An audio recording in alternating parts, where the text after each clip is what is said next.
Hello, everyone. In this lecture, I'm going to explain line by line the famous poem Wild Nights by Emily Dickinson. But before I explain it, if you're new to my channel, please like and subscribe my channel. First of all, let me tell you the main points and theme of this poem. Then you'll be able to understand it. Actually, this is a passionate and romantic poem where Emily Dickinson expresses deep longing for love. She uses vivid imagery of sailing, storms, and paradise to show that love is both an adventure and a safe haven. The poem is full of intense emotions, celebrating love as something powerful, fulfilling, and essential. Now let's start it line by line. Wild nights, were I with thee. These are the beginning lines of this poem, and it starts with an exclamation, expressing intense passion and longing. The repetition of wild nights shows excitement and deep emotion.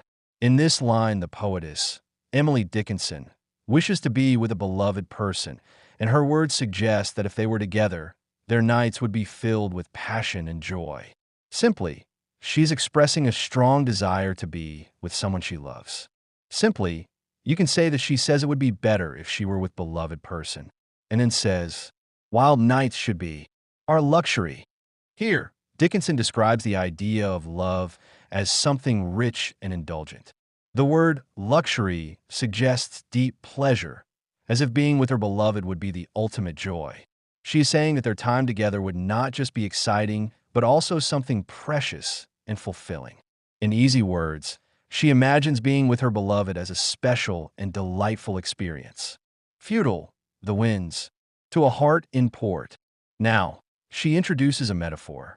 Winds represent struggles, challenges, or difficulties in life.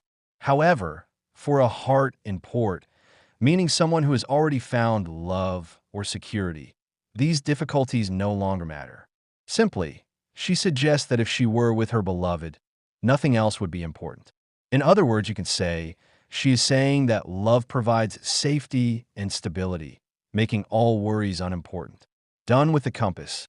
Done with the chart. These lines continue the sailing metaphor.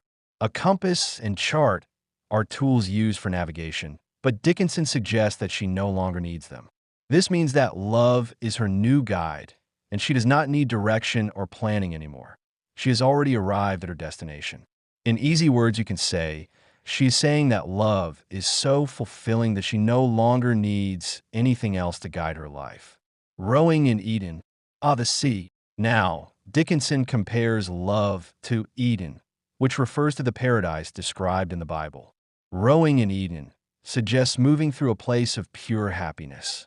The phrase, the sea, expresses awe and excitement, showing that love feels vast, endless, and beautiful, like the sea itself. Simply, you can say, she is describing love as a paradise where she wants to lose herself completely. Might I but more, tonight. In these final lines, Dickinson uses the word more, which means to anchor a ship.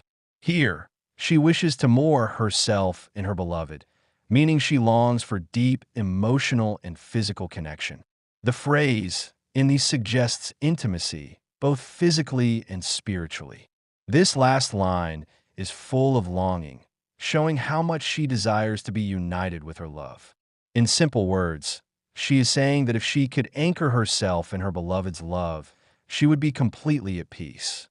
Actually, Dickinson beautifully captures the speaker's deep yearning for union, peace, and fulfillment. Love is not just a fleeting feeling for her.